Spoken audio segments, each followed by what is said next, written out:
El hombre de la carretera. Pablo decidió que esa noche la iba a pasar bien. Hizo algunas llamadas y quedó con sus amigos. Uno de ellos iba a llevar a su novia. Los pasaría a recoger a las 11 de la noche. Antes irían a tomar algo y después a bailar. La discoteca quedaba bastante alejada de la ruidosa ciudad. Para llegar allí había que tomar una carretera, que por su estructura y por su gran tránsito la llamaban la carretera de la muerte. Muchos accidentes pasaban ahí. En el viaje de ida recordaron viejos tiempos, anécdotas, historias cómicas y uno que otro recuerdo. Tenía mucho tiempo que no se reunían para salir. La carretera era oscura. Con la luz de los faros del coche se podía ver lentamente la vegetación en sus respectivos costados. La luz era tal que se podía ver el cielo colmado de estrellas, algo que no se apreciaba en la ciudad.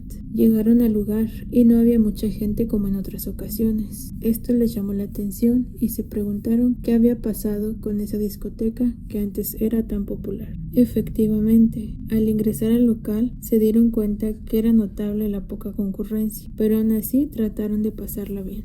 Pablo no bebió alcohol, tenía que conducir de regreso a la ciudad y disfrutó del momento y de la música. Pablo se empezó a sentir muy cansado. Le preocupó un poco, ya que la fama de la carretera le infundía un poco de respeto. No quería jugar con el destino y atraer hacia ellos la fatalidad. Así que les dijo a sus amigos que ya era hora de regresar. Y sus amigos, sin más que preguntar, aceptaron. Quizás por el aturdimiento, por el cansancio o por el sueño, el viaje fue silencioso. Aún así, todos hacían un gran esfuerzo para no dormirse y así evitar que Pablo lo hiciera. Sin saber por qué, la oscuridad inquietó a Pablo. Una agitación intensa hizo que su corazón se acelerara. Intentó respirar más profundamente, como si inconscientemente una voz le dijera que se calmara.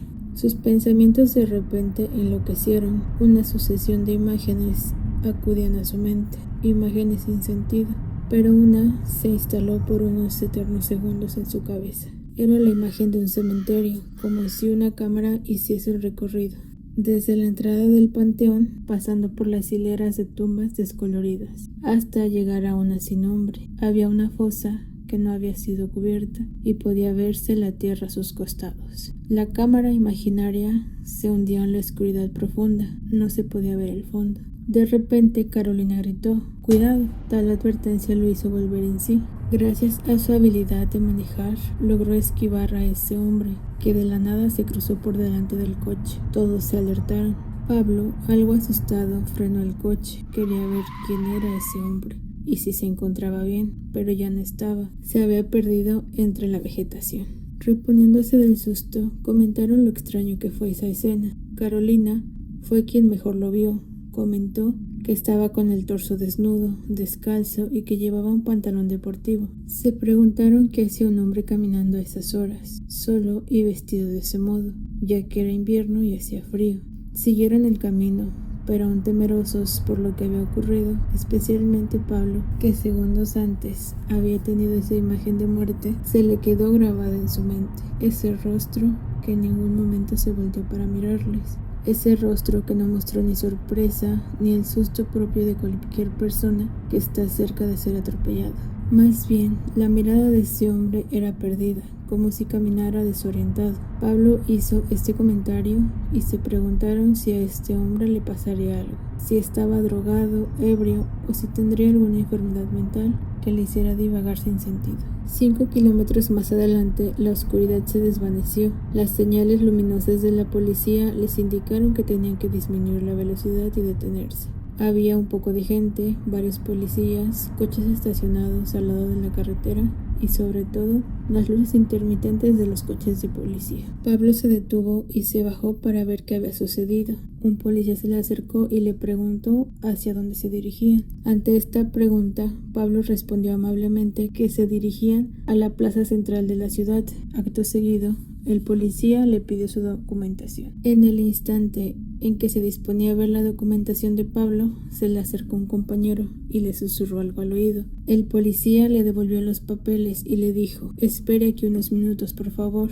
Pero la curiosidad fue más fuerte. Se acercó unos metros para ver a muchas personas que parecían ocupadas en alguna tarea, fotografiando, hablando entre ellas. Cuando se estuvo lo suficientemente cerca, Pablo quedó consternado. El hombre que yacía tirado y sin vida era el mismo con el que se habían topado kilómetros atrás. Se dio la vuelta e hizo una señal a sus amigos para que se acercaran. Se aproximaron. Todos quedaron asombrados con un poco de miedo. El policía, que le había pedido la documentación a Pablo, se percató de su proximidad al cuerpo. Se dirigió hacia ellos y les dijo: «No pueden estar aquí». Carolina, emocionada y nerviosa, le explicó: «Señor, a este hombre le vimos hace unos 15 minutos aproximadamente, kilómetros atrás. Estaba caminando a la deriva». El policía, con un gesto de incredulidad, les dijo: «No puede ser. Este hombre murió como hace 1 hora y media y no sabemos qué fue lo que sucedió». Pasaron 10 minutos hasta que la policía les indicó que ya se podía circular.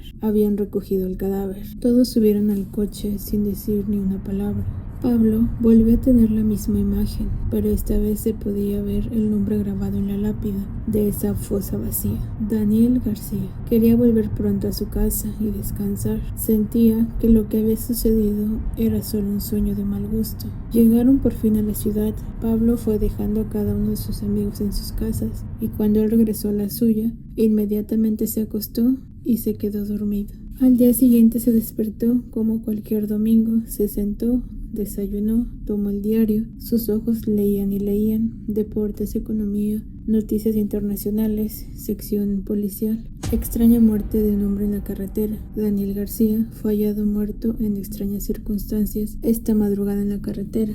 Esta historia está basada en un hecho real, ocurrido un domingo en la madrugada del año de 1998, cuando un grupo de jóvenes regresaban de una discoteca en Tucumán, Argentina.